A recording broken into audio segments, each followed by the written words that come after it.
Ladies, welcome and thank you so much for joining me at the table today and the Women in My World podcast. I am so very excited to have all of you lovely ladies from Divine Influencer here with me today and coming to the table to talk not only about the movie, but the significance and how it has impacted a culture today. And so we're very excited to announce, I'll just say it right now, we are going to be hitting the linear channel of Great American Family on August 31st. Yay!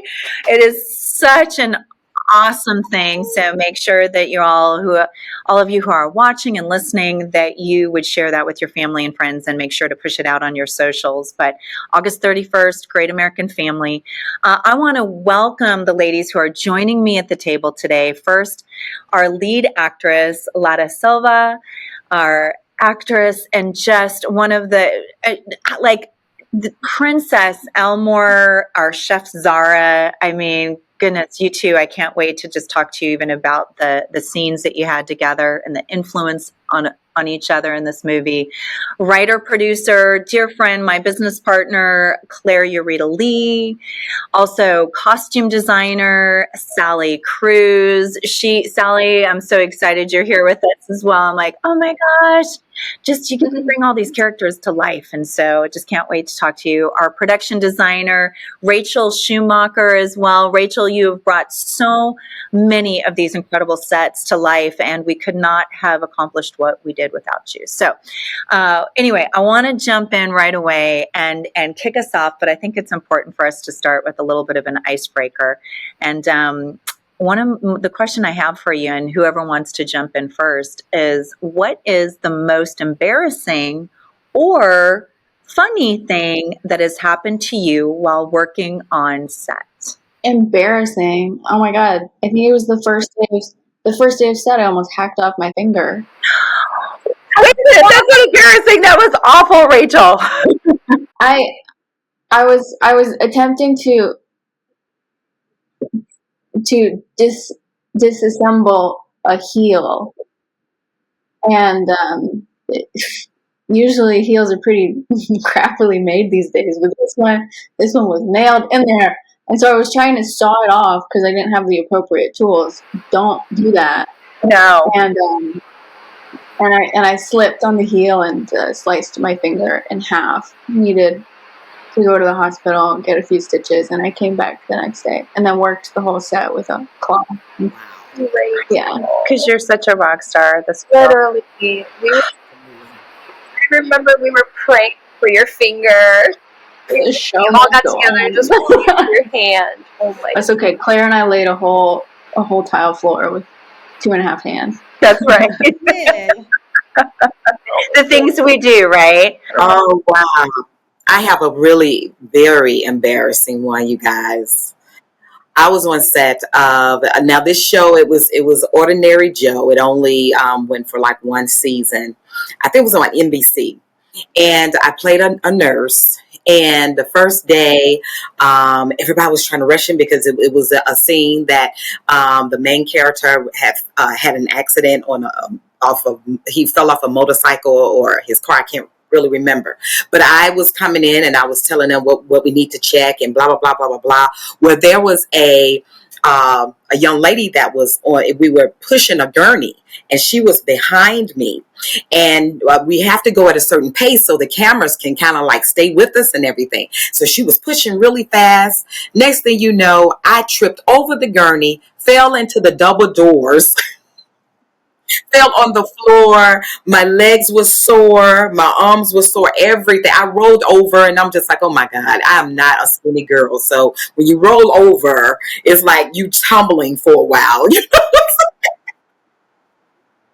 It was actually season 1 of The Chosen, and it was like my first time like on just a set where I had a lot to do. Like it was like, oh, this is my first big scene, and it was a very close, like intimate scene with who plays my husband Simon, and and I ate my breakfast. I'm eating bacon, and I'm like, ooh, I'm so excited. Let me fill up my belly. But like, they're like, hey, we have to go in and rehearse. And that moment, I was like, oh my gosh, I should not have like eaten all this like like bacon and just, you know, this stuff that's going to make my breath like very potent.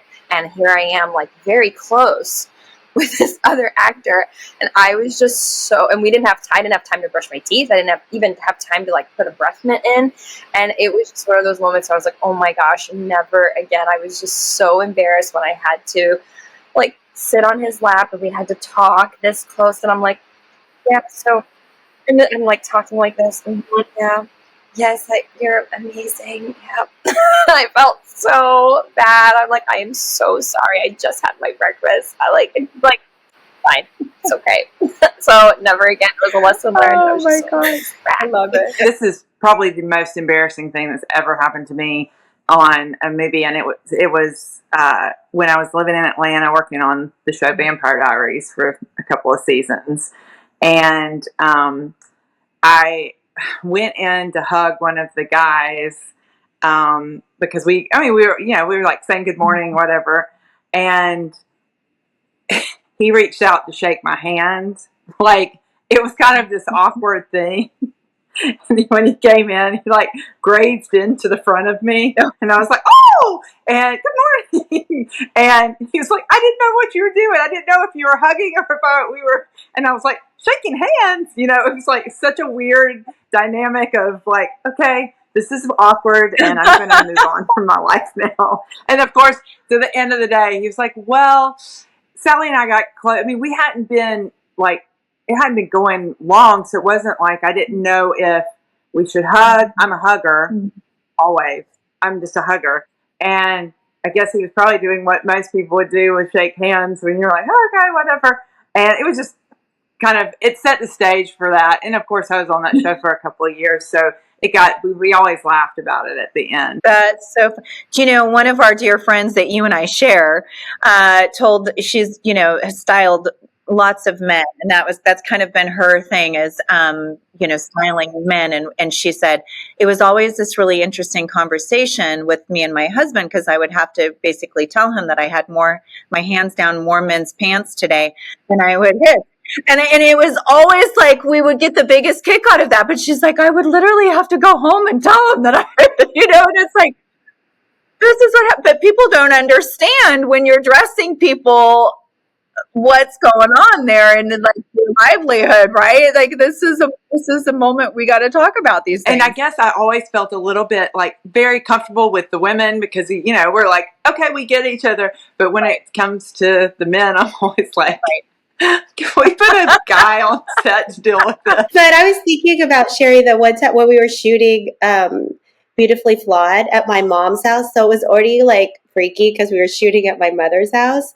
But then we also were very novice, so we didn't realize that actually you should probably get toilets put outside so that, you know, so that people can use those, because a regular home toilet cannot actually support an entire crew, even a small one. And so we're already shooting at my parents' house, and they were supposed to leave and go out of town.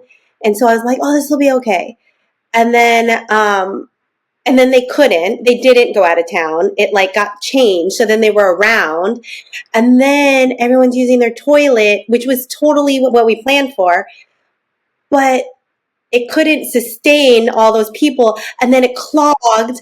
And then it was like such a disaster because we were like, wait, now we got to drive people to the toilet. And we had to find a toilet that, like down the way, a public toilet, but I grew up in like super suburb area.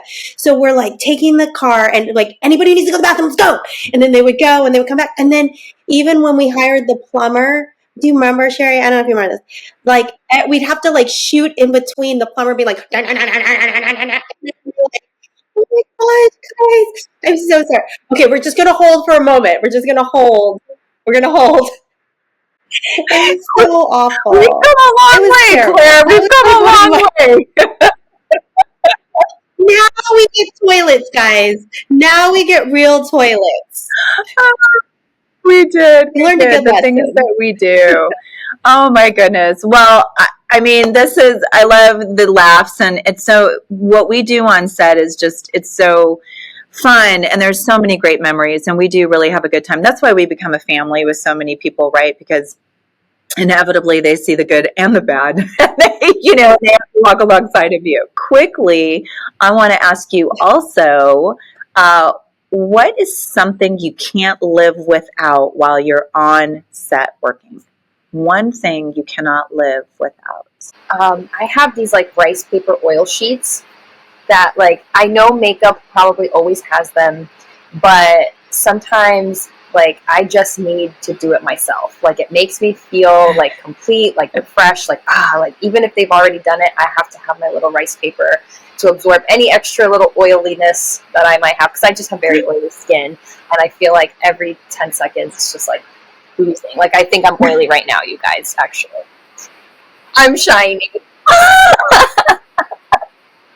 Darn it, I don't have it, see? Now I gotta go. I can't be here. Oh my gosh. I think I would probably have to say my neck fan. I have like a neck fan, and this has just been recent, like probably like the last maybe year or two that I have to have it, because of course I have hot flashes. I have my personal summers, and I get so hot, and I guess it's probably just your nerves or something, but I start burning up, and I'm just like, let me just put the fan on just for a minute. And I had it for a Divine Influencer, but I didn't bring it on actual when we were shooting, but I had it in my dressing room. I had to have something on because I'm like, I'm about to, and it was cool. It was cool in where we were shooting, but I'm telling you, I would have those personal moments, and I'm just like, I got to have this fan on, and I'll turn it on real high, and sometimes it'll have the little light on. And I remember, oh my gosh, I cannot remember his name. The first AD, and he would come in. He said, "Princess, you okay?" I said, "Yeah, I'm fine. I'm just having a moment." And I had the lights on, and the lights was flickering like red, blue, and yellow. I have to have it. So now I just pack it. I put it in my bag wherever I go on set. I have my fan just for a minute, so I can just cool off real quick before we head to shoot. I would say, well, so if it's a costuming thing, I'd probably say scissors because that's just. But that's not. What's your personal, Sally? My personal thing. Y'all, that list is coffee. It is hands down coffee. It is the way I have to start the day and go through the day. Yes. I love it. I'm just now. I love it. That's the best thing, though. Claire, what about you? Okay, so probably, well, my Doc Martens, because they're super comfortable and I can wear them and they don't get wet. But, and I know this is going to sound totally cheesy and corny, but probably you, Sherry. Oh, that's so sweet. I mean, I don't think I could be on now without you. I feel like it's just it. It's just it. Really, it's not really a tangible thing. I can't live without a good team leader. And if that's me in the moment, then so be it. But like a disastrous set experience trickles from the top down. And so if we're all good and everybody's like, there's a certain tie into everybody that's keeping everybody calm. I cannot, nobody functions well without a good team lead. I love each and every one of you on this. Is like your spirits are so peaceful to begin with that if you don't have those spirits also in the moment, it's very hard to even have something that's moving and functioning well. That's my take on that. All right, so let's go over to talk a little bit about Sally and Rachel. This is kind of both of you guys because you guys do so much right from the get-go, but I want to ask this question, and you guys can kind of think about it and piggyback off of one another, but what it's like for you when you get a script, you read it, and then you bring your set locations and your characters to life, and not only the settings and the wardrobe, but you're really creating a character. You're creating it, whether it's the set location or whether it's the wardrobe that they're putting on. Share a little bit about that process, and then share about what it was like to prepare that for Divine Influencer. When you get the script, I mean, I don't know if it happens for everybody. For me, when I start reading, it really does come to life, and you start seeing colors. And I mean, for this particular one with Lotta's character, it was, and Sherry, obviously, you had the boards and stuff too to come in and us kind of work together on. But for me, it you start seeing textures and colors and just the character right off the bat. You're like, okay, I'm starting to see sparkle, and I'm starting to see, a little bougie. I'm starting to see, I mean, as you read through, and so you come up, and it's very, I say read it first for just the overall, like, feel of it, and then you start breaking down the characters. And of course, this was a very fun movie. This was, I don't want to say like, oh, this is, but it kind of was for me, because we got to do this like very elaborate, fun character, and then with clothes, and then take it into something that evolved more into a heart posture than it did that physical. So, and the whole movie felt that way to me. Like, it was just like, I don't want to say surface, but everything can be very surface with the things, the material stuff. And then the heart changes, and it doesn't mean you completely go, oh, I don't care about the way I look or portray myself, but it does change you. And I think it's, I hope that answered the question. When I totally agree, Sally. When I get a script, I read it as if I was reading a book or any other script. And because of my theater background, I go in and read it for the characters. I'm not even thinking about, I'm trying to separate practical needs from emotional stories, because I want to understand what it looks and feels like from the character's perspective, because that's how it needs to look and feel on camera. So I'm kind of thinking about it directorially in order for my designs to make any sense, because you have to get locked into that world to be cohesive. But so I read it, and then the spreadsheets start coming out, because I have to break down everything. The script was particularly heavy location wise. I think was there 36? 30 locations. 30 locations, which is crazy. And and we managed to do it in a very small amount of time, which is only able to happen with a good team.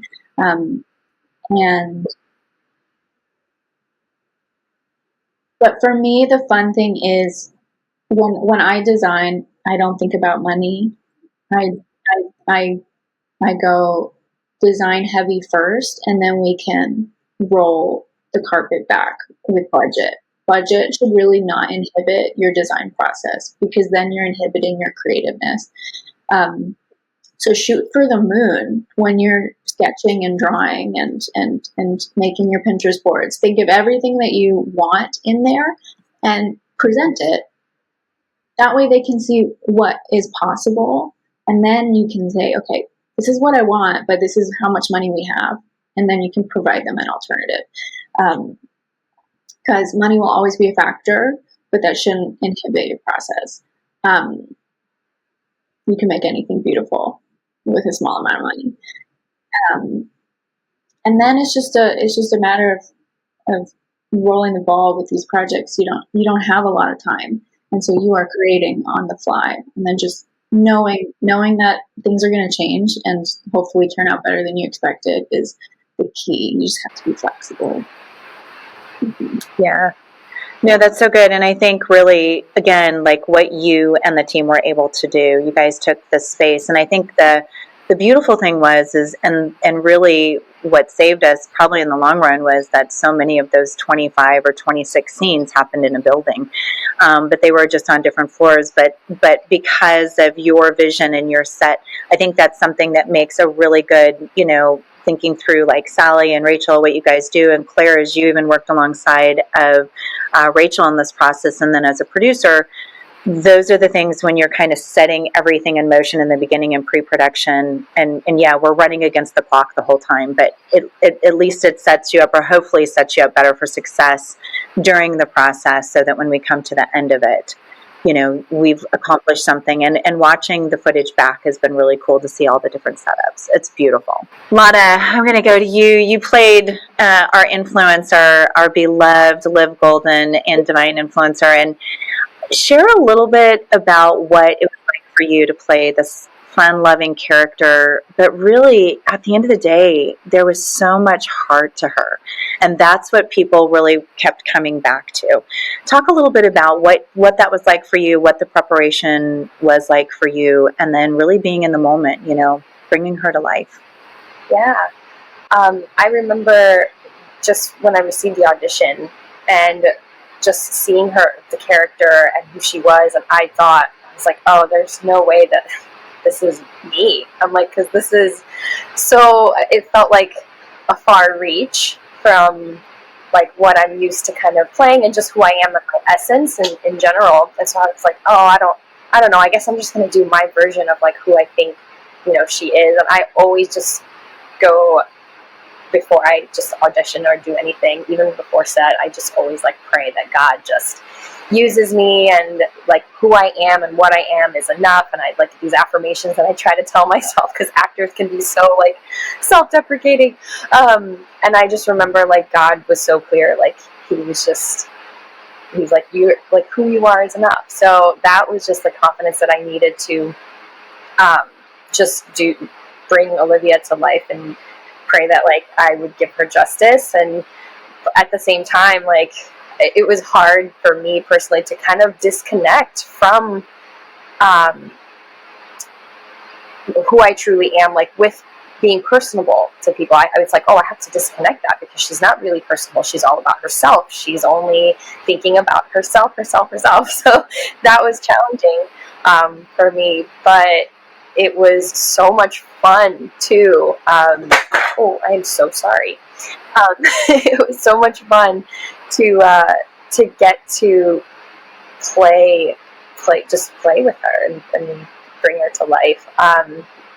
And at the end of the day, she is not malicious or mean. It's just she's just not thinking of relationships and people and the people and things that do matter.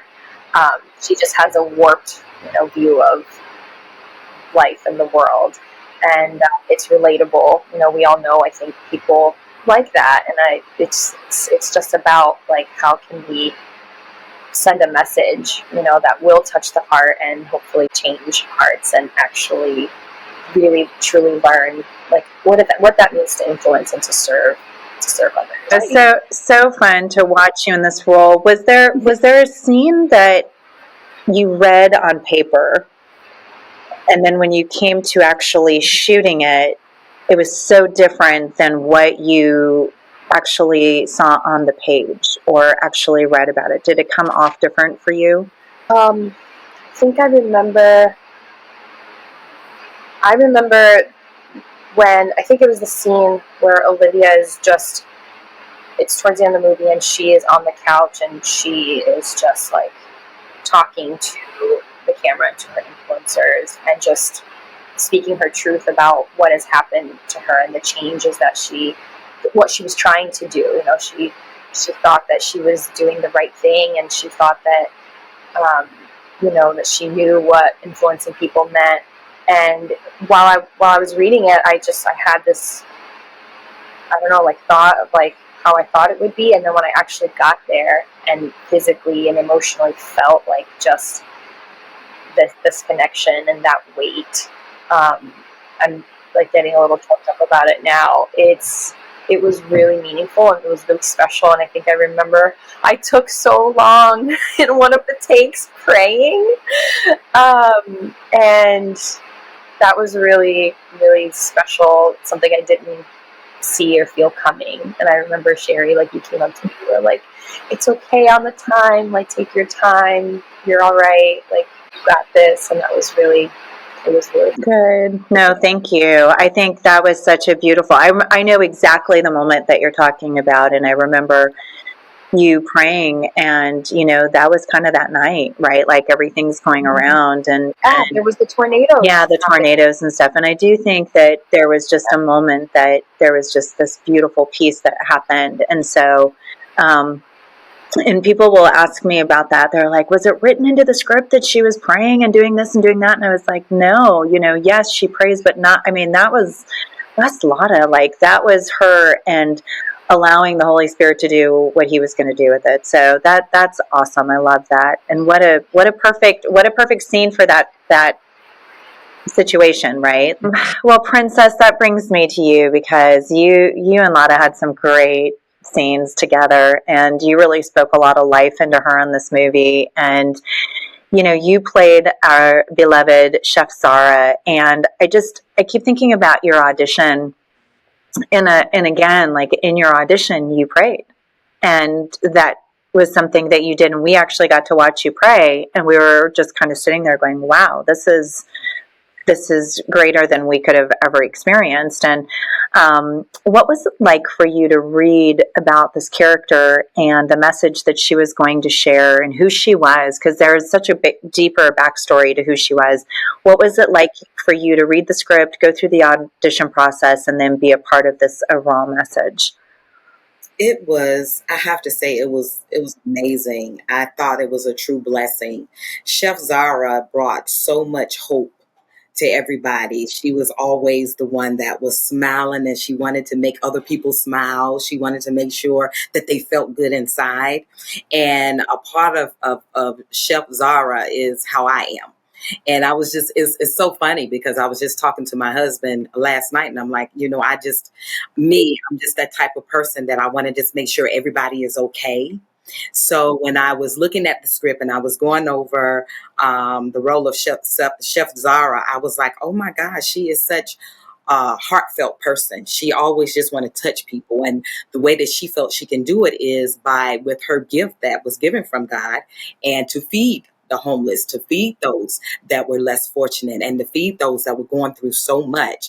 So even when I actually saw the scene, that she was actually, it said a little bit about her actually praying and trying to get everybody to kind of know that God can bring you out of different situations.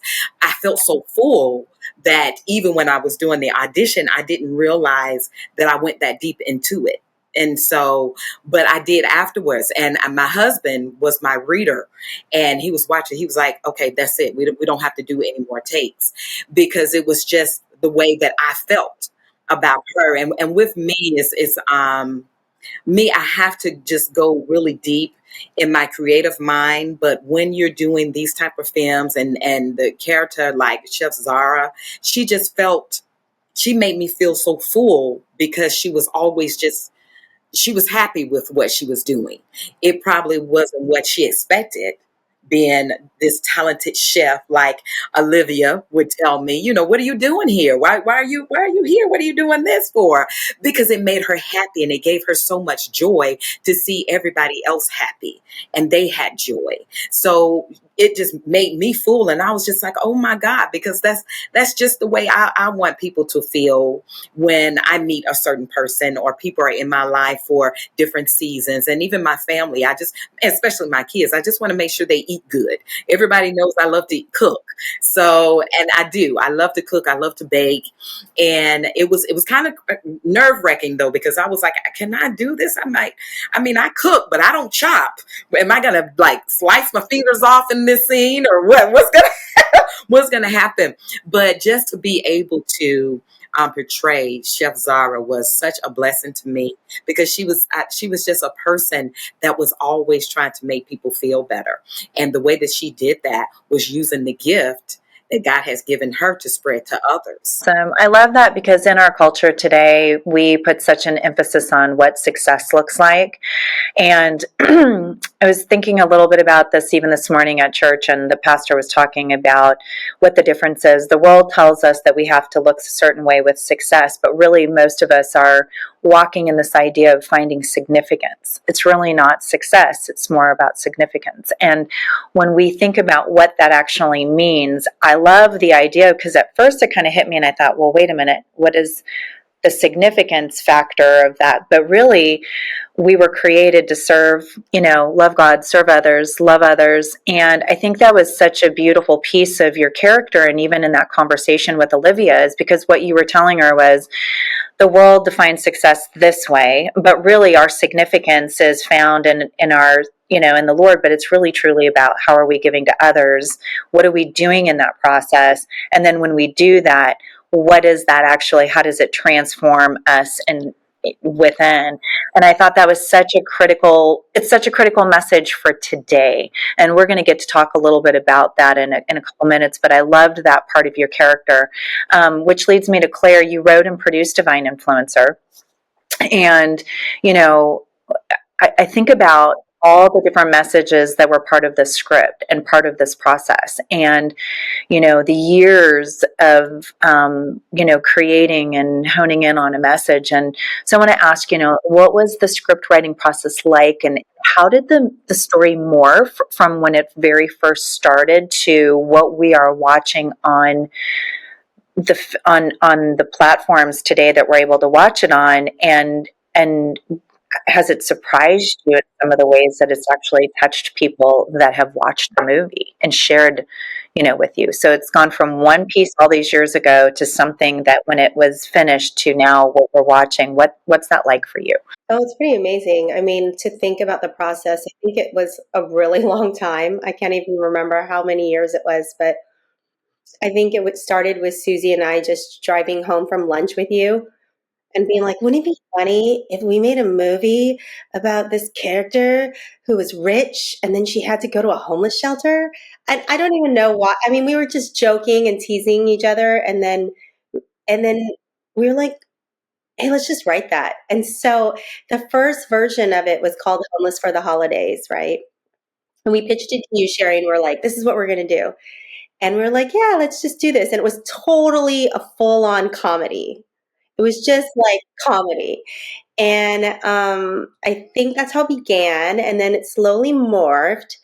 And then we really wanted to add like the heart into it. And I think when we were talking with you about it, Sherry, we also there was a real big turning point that I remember. And it was when we actually put it aside and then we brought it back out and we're like, okay, she was originally going to be Sally, basically. She was going to be a wardrobe designer or that was her original career.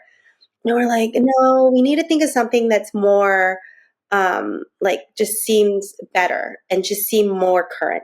And I remember it was my kids would be like, I'm like, what do you guys want to be when you grow up? A YouTube star. I want to be a YouTuber. I want to be an influencer. So I felt like, because they kept saying that, I was like, no, why do you want to be that? Why do you want to be that? I felt so old because I felt like that's something like old people would say. You know what I mean? So no, okay, we're going to make this character an influencer. And I think that really changed.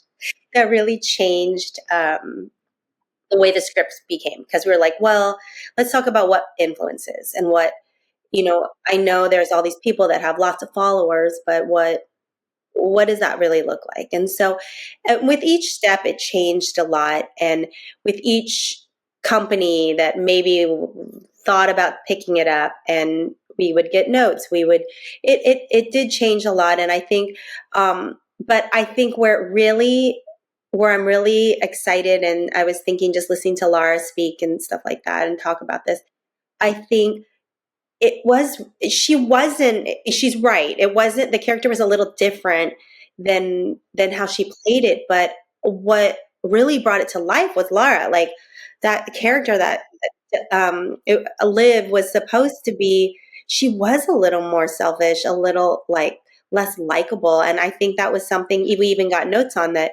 Oh, she's not very likable. And so we wanted to fix that and we tried to fix that, but I think it was just Lara coming in and being Lara, and the way she portrayed that character brought it to life and created something so different, that she just is so likable, that it really added a different layer onto that movie and onto that script. And the same with Princess. I think every actor that comes in, I think every layer, it really is like the body of Christ. Every layer, everyone brings their gifts, and as you layer each person, each actor, each director, each costume designer, production designer, each piece really makes it something even better. And that's what I love about the process, because it really is a team coming together, and they take your words, but they elevate it and make it even better. And so it's really exciting to see. And the director, of course, Sherry, she's the one overseeing all of it. And but really, when you come in too, it's like your vision of it. Um, it changes it, but for the better. And so that's what I think is really exciting about this whole process about making movies. Oh, that's awesome. I love it because it is so much about that. It's like, being on a creative development side of it, it's thinking about all those little pieces. And I remember thinking through so much, and we do this all the time when we're working on these projects, is, even characters bad to the bone, there's something redemptive about them that you kind of fall for and that you want to cheer on. And that's what makes them special in so many ways, And so it's finding those moments, but that's how they bring those characters to life, that inevitably brings the life to the character in a way that really relates to the audience. The audience will be the official, the official key in it to say, hey, this character really reached me and the message, and I related to them, and they took me on a journey, and they want me to do better. I had a niece that reached out to me, and she said, gosh, I didn't know that this is what your movie was about. And I kind of laughed because her next thing was said in there. And she's like, I guess I need to go apply to help a volunteer at a homeless shelter. I was like, is that what you took away? Okay. Well, that's good, I guess. But you really look at it and you go, oh, okay, wait a second. That's a cool thing that somebody would have tapped into that and looked at, Olivia and these different characters, to play such a strong, influence them to get out and serve other people. Rachel, that brings me back to you again, because the locations that you transformed really were what set the stage for the homeless shelter. It set the stage for, the scenes between Chef Zara and between, Live and the homeless shelter in general, and just the way that they were serving the women's area. Like, you set these up. Talk to us a little bit about what that's like for you and some of the hardest parts of your job when you're bringing those pieces together, knowing that that's how those set designs are going to serve the character and inevitably serve the story. I mean, you just want it to feel like you would, it's a real place. Like, especially for a homeless shelter, like we have caricatures of spaces in our heads because that's what they look like, and so there's no reason to deviate from that. You can just add your own thing to it. And so the homeless shelter, the hardest part about that was going into the space and looking at, trying to imagine. Luckily, it was a completely blank canvas, but it's like, okay, we have to put 20 beds in here and create a map that'll work for a camera and for action. And it's like, it's going to be busy. But at the same point, okay, there's your map. There's your guideline. Just fit something inside of that vision. And the homeless shelter was fun to do because it's a space where people come for safety and for comfort, and you really want to just provide. If I was volunteering at a homeless shelter, I would want something that felt like that. And so it's just translating a space you wish you could go to a space that you're actually in. As far as the kitchen, I drew a lot of direct inspiration from the Gilmore Girls and from Suki's kitchen at the Dragonfly. It just felt like that's kind of I don't even know. That's what my heart was drawn to. The minute I read the script, I was like, okay, duh, this is Suki's kitchen. And so that's where like the tile came from, and the abundance of fruits and veggies. I didn't want it to feel sterile at all. I wanted to feel like the people who work here love to cook, and it's not a burden. And every dish they bring out is never a chore, and they just want you to taste something really delicious. That's just a fun thing for them to do. So the kitchen was probably turned out one of my favorites, because nobody knew what it was going to look like at the end, and then for it to kind of explode into what it was really, really cool. Yeah, it was beautiful. I just remember also thinking, between the kitchen, you know, you're so clever in the way you also utilize pieces that we already have. So you were able to use, you know, well, you can tell them what you used on the walls, where you got that from. And then also, I thought you were so clever when you separated the beds in the shelter. So because we were working very economically, I always use, and this is my theater brain too, use your environment. So when we're in this building, there's a ton of cubicles. And so we ripped out all the cubicles, me and Larissa, my set dresser, and we moved all the cubicle walls up to a different floor and used those as room dividers, which worked really well. Structurally sound, not great, but it did what it needed to do. And then one of the prop passes had the perfect beds we could use. As far as the kitchen, we used, during Liv's birthday party, Claire and I put down a whole new tile floor out of like sticky tile from Amazon, and we made it a little bit more posh, with a black and white checker colored floor. And then I didn't want to waste it all, because I didn't know if I would need it later. So we ripped it up pretty carefully and kept it. And then the thing that needed it was the kitchen, and I just tacked it all along the walls, because it needed something visual to add a color and texture into the frame of the camera. And that for the birthday party, that was on the floor, because we were looking directly down. But for the kitchen, we never saw the floor. You don't want to see the floor of the kitchen. It has to be on the walls. And it worked really nicely. It was so good. I watched these different pieces. Isn't that, Laura, did you know that? I was like, now I'm thinking about the scene, I was like, oh my gosh, the wall was black and white, and that's so cool that you used like the pieces from the floor to the kitchen. It's like little, I don't know, fun nuances too, that brings the spirit alive too. It's cool. Mm-hmm. Yeah. She's crafty. She is creative. It was so funny, because I remember walking into one of the floors where the production office was at, and we were still, you know, Rachel, you and Larissa were tearing down some of the walls in there from the cubicles, and you guys were like laying on your back, and you're like taking these things apart, and I'm going, wait a minute, what are we doing? Why are we taking their cubicles apart? What are we going to do with this? Everybody was so concerned.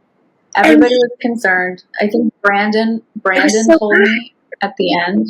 Brandon was our line producer. Brandon said to me at the end, he came at the end of the shooting day of the homeless shelter. He's like, I didn't think this would look good. Brandon. So, I honestly didn't think this would look good, and it does. Congratulations. Because we were doing something so unconventional.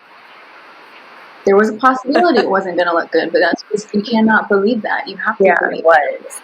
I want to ask y'all a few just kind of intentional questions about the movie itself. And I wanted to discuss a little bit about influence in general in today's culture, and actually what it means and how these social media influencers are really, I mean, they're influencing everything, right? It's entertainment, politics, fashion, home decor, faith. I mean, you name it. It's influenced by who we're, looking at, following on social media. And I think so often there's a lot of bad, but there's also a lot of good that we can also take away from it as well. Talk a little bit about, what this movie was like for you guys with that kind of in the mindset, and how do you use social media to influence and impact the culture today with good? What can we do in entertainment and media to make sure that we're doing things good and being wise and discerning versus hindering or hurting? And I think that's an important part of what we're seeing today. I think for me personally, what draws me to really like follow someone, right? When I see even like my big thing now, my algorithm is like mom hacks. Like I'm a new mom, so for me, like the moms that truly are just authentic, real, and show like what they're really like going through, and actually wanting to help others and give that advice and just be real and kind, and not portray like just something that's, I don't know, like people that they can't relate to. And so for me, like those mom influencers that I'm currently like looking to and following, like they've been moms for years, or they actually are dedicating their um, I guess media to showing that and actually helping new moms. And so I love that, and I think that with whatever people are interested in or choose to follow or really look to for inspiration, has to be authentic and inspiring, and it's just positive, really. How can you actually be there for people and not present just this like facade?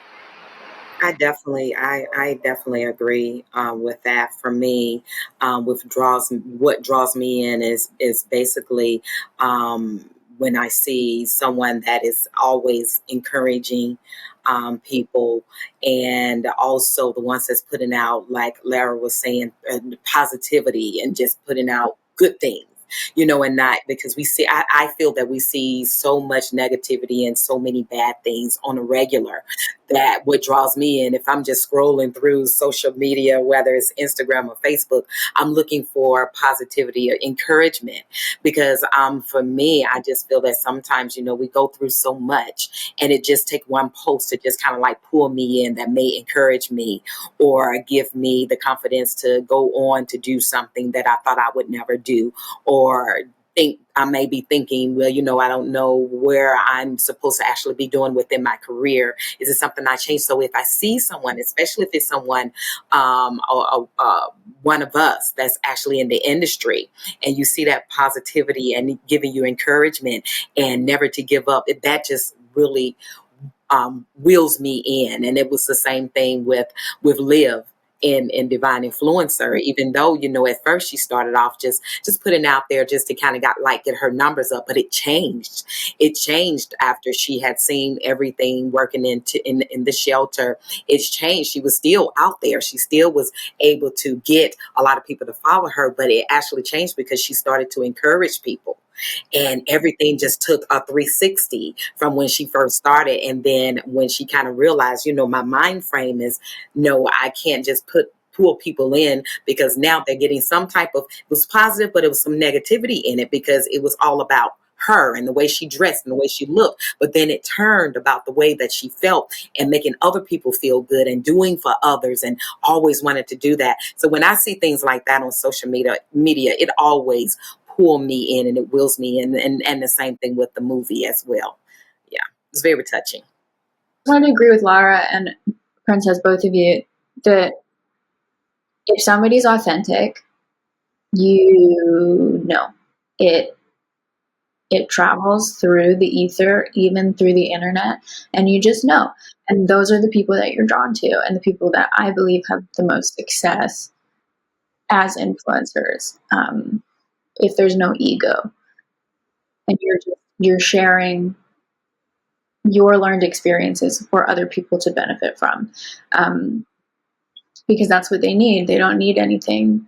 They don't need anything else. They don't need the extra facade. They just need you, and they need help most of the time, or they really need to watch a dog video and make them giggle for a few minutes. Like, that is because I know I need that. We all need dog videos. I love the dog We all need dog videos. videos.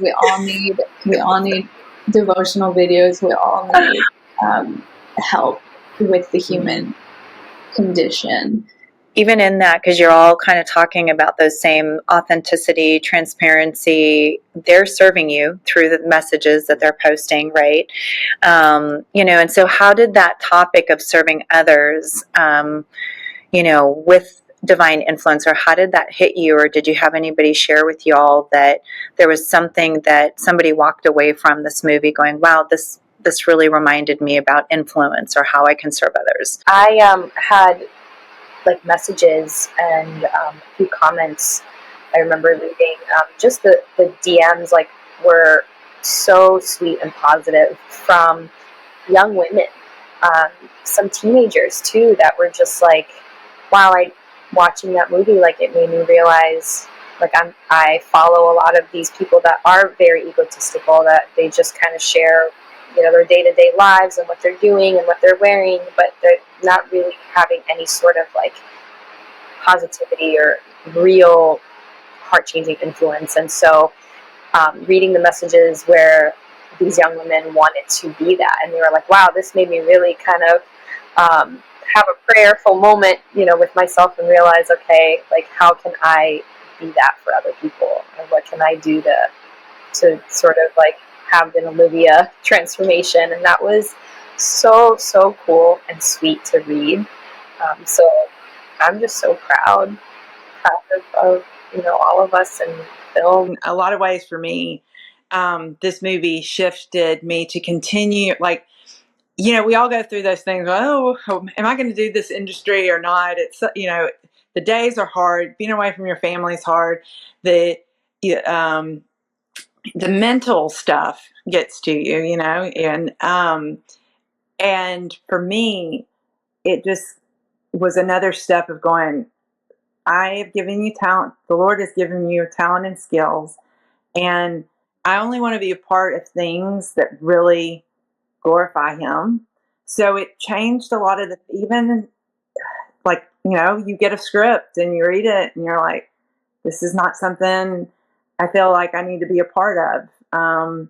Even if it comes down to finances and things, you're just like, I really want to make that a clear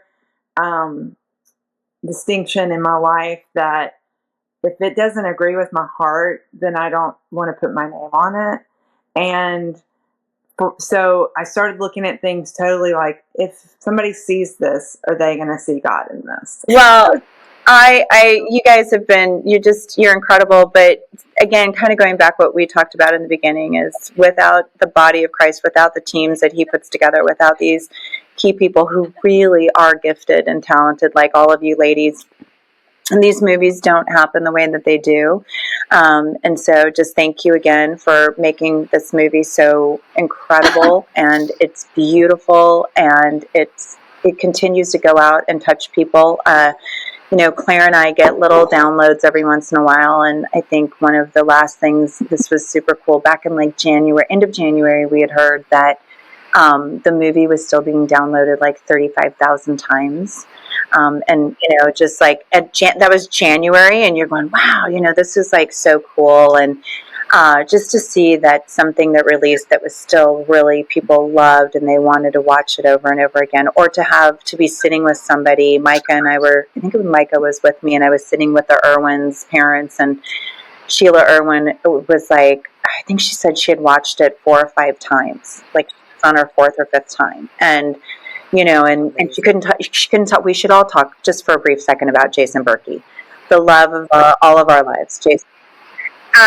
But just that there were so many things like that. So thank you all for doing everything that you do. And I guess the last thing I would say is, if one or two of you just want to tell us, like, why do you think people should tune in to Great American Family on August 31st to watch this movie, and why it's so important to share it with others? I think, honestly, when you watch the movie, you will see just how much it's really needed in our world today, and what truly influencing people can mean, and like displaying just humility and like just being authentic, and being accountable for like your actions and for how you treat people, how you talk to people, and just like, I mean, what comes to mind is like simple things like learning someone's name, like your waiter, actually using their names to when you're talking to them. And yes, they're serving you, but how can you be there to like serve them too, and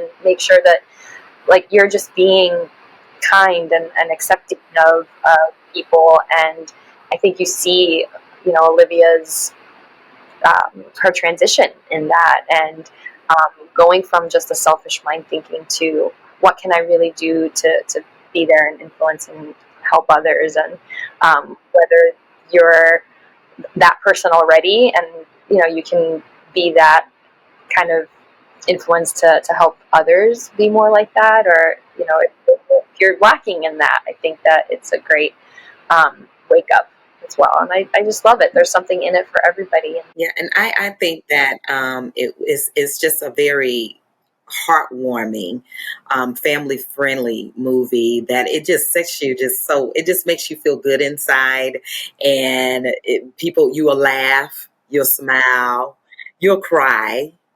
And it has such an amazing ending. I love the ending of the movie, and I think that so many people is going to enjoy it.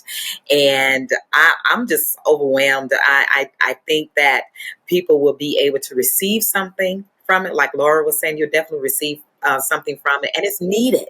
And it's so many things that's actually going on today, and somebody may not be able to realize how they're doing it, or how they're presenting themselves to the public, or social media, because there's so many things on social media, right? So I think that families will definitely enjoy it. They will receive the message. It's a positive, amazing message. Thanks to Miss Claire and her team. You guys did a thing on this one, girl. Y'all really did.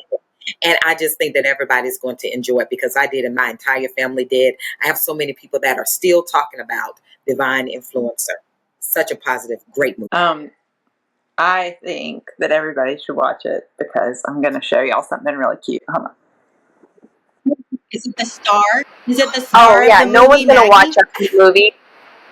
No one is gonna watch us or the performance. We're really there to see. Hi.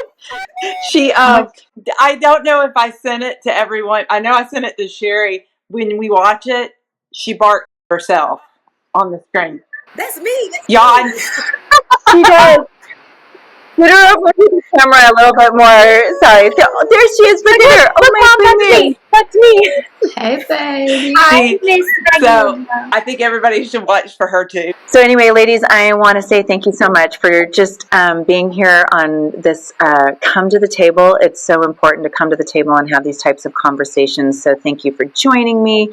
Thank you for being such a positive influence and inspiring my life, and all those who are listening and watching today. And make sure that you all who are watching and listening, make sure you tune in to Great American Family on August 31st, and make sure that you share it with your friends and family. You do not want to miss this movie. You can watch it with the entire family, and it is truly a movie this movie will influence you while you are watching it. I promise that.